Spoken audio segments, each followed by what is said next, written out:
I had him on the podcast a couple years ago, and he said the whole problem with all of this is he has resting jerk face. I remember him saying that. That's right. And so, you know, if he didn't have that, then people wouldn't be so misunderstood. It's so difficult. Oh. Here's Ryan Newman, the 45-year-old out of South Bend, Indiana. The Rocket Man, Ryan Newman, so many poles in his career. And he didn't make a big enough adjustment to run the bottom in 1 and 2. That just tells you he knows what he's doing. He runs dirt tracks. He adjusts every single lap, and he still couldn't back it down enough.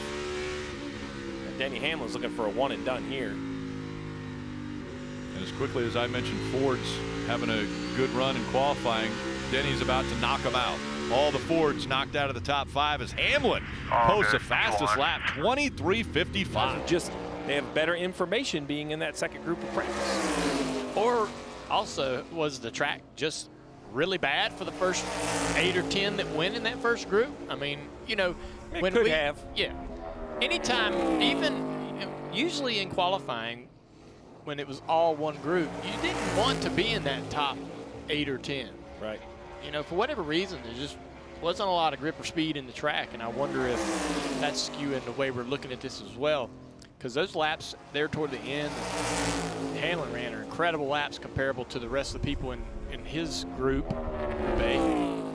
And we're seeing all of the laps so far in this group being much, I mean, 3/10 quicker than the last group. Yeah. Bowman on the clock.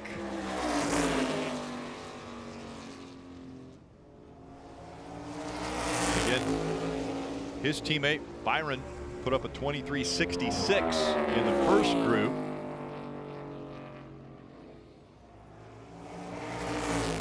And this looks like it's going to be a little bit faster than McDowell to start off with. Third quickest, 23:72. Famine, it seems like, for Kyle Busch this year. We've been to a couple racetracks where I look at New Hampshire. He went out in practice, had an issue. Qualifying, had an issue. Race, had an issue. But he's also been to Victory Lane already this year, a couple times. This is a hard track to handicap for Kyle Busch just because of what you mentioned at New Hampshire. You know, is that a short track issue or just a New Hampshire issue? Practice looked pretty good. We heard from him. He seemed to be somewhat optimistic about his car, and now here he is with a good lap going. 1 and 2. We're a little high through 3 and 4 here. Trending against his teammate right now in the green, and he'll bump Dillon out, and he's fastest at a 23:61. Now with a few cars remaining. So we saw the moment you had there on your first lap. Just take us through that and what you felt there. Yeah, you're just pushing the car to its limit with our Build Submarines Ford Mustang here. And like to have a little bit more speed, but in practice we didn't quite have the short run speed. We had the long run speed. So we'll have to see what shows up tomorrow. Did your lap 1 kind of moment there determine what you wanted to do or not do on lap 2 there by not running that? Yeah, I just felt like I got all it had. So, you know, when you have that moment, it's like, hey, let's go home and let's work on it. All right, that's the plan for Brad Kay tomorrow. What a lap for Harvick, 23:35. Way good.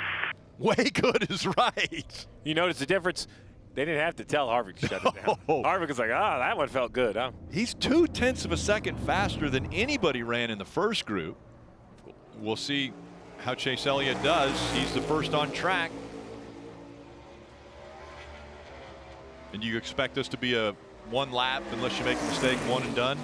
Oh, I think so. I mean, he ran 2 laps the first time, so mistake would force a second lap, or there's really no harm in running the second lap, but I don't think you're going to go faster. He ran a 28:88 in session 1. We'll see if they've made adjustments, if the track's gotten better, a combination of both. Well, there you go, 23:78. So he's a 10th quicker. The 9 had similar issues to what we saw out of Ross Chastain. Failed inspection twice, and so they lost car chief and pit selection. But we'll keep their qualifying spot. Right. Yeah. So Denny's going to run this lap. And be a brief break between this and the next 5 cars, and you have to wonder, it's made some differences today. Will it affect the racetrack? Will it be better for this second 5? Will that be the reason why Denny Hamlin? Group B cars will be on track. First one being Busch.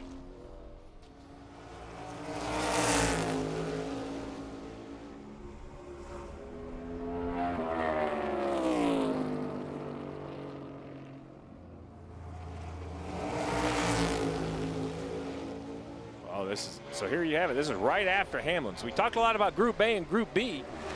Kyle Busch, ran a 61 in Group B compared to Denny Hamlin's 55 in Group A, but he just backed it up with a faster time. Yeah.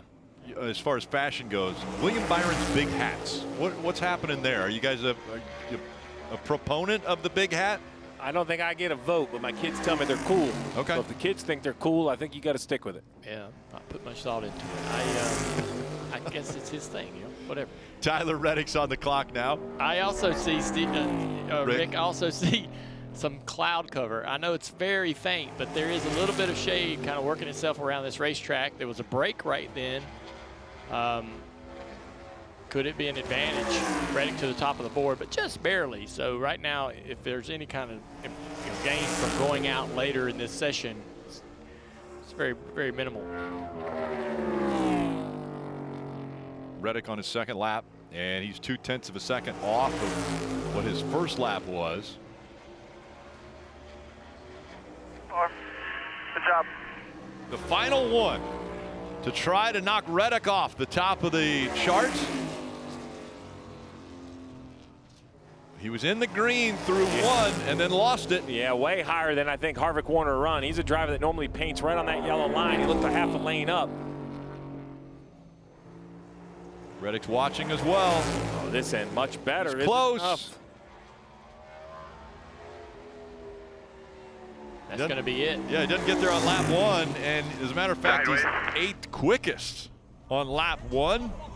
It's going to shut it down. How about Tyler Reddick winning the pole here at Richmond, the 27-year-old with his 5th career pole? That was an exciting session from top to bottom for you, but do you feel like you got everything out of this race car you could to get the pole? I mean, I got everything out of it for sure to get into the second round, but man, it's just it's a really exciting weekend for this team. Obviously, West Coast Customs has their own NASCAR version of a Toyota Camry just outside the racetrack that they're putting together today and tomorrow that they're going to be giving away to the NASCAR Foundation. So this car behind us, it looks a lot like what that car is going to look like here by the end of the day tomorrow. So I'm just really excited to be able to get this pole. Our car was this fast Xfinity 10G, and well, it's the Xfinity 10G car, so I think that fits pretty well. I think so too. Tyler Reddick going to lead the field to green tomorrow at Richmond. Hi, I'm Parker Kligerman. For more access like this from Pit Road, be sure to click and subscribe to the Motorsports at NBC YouTube channel.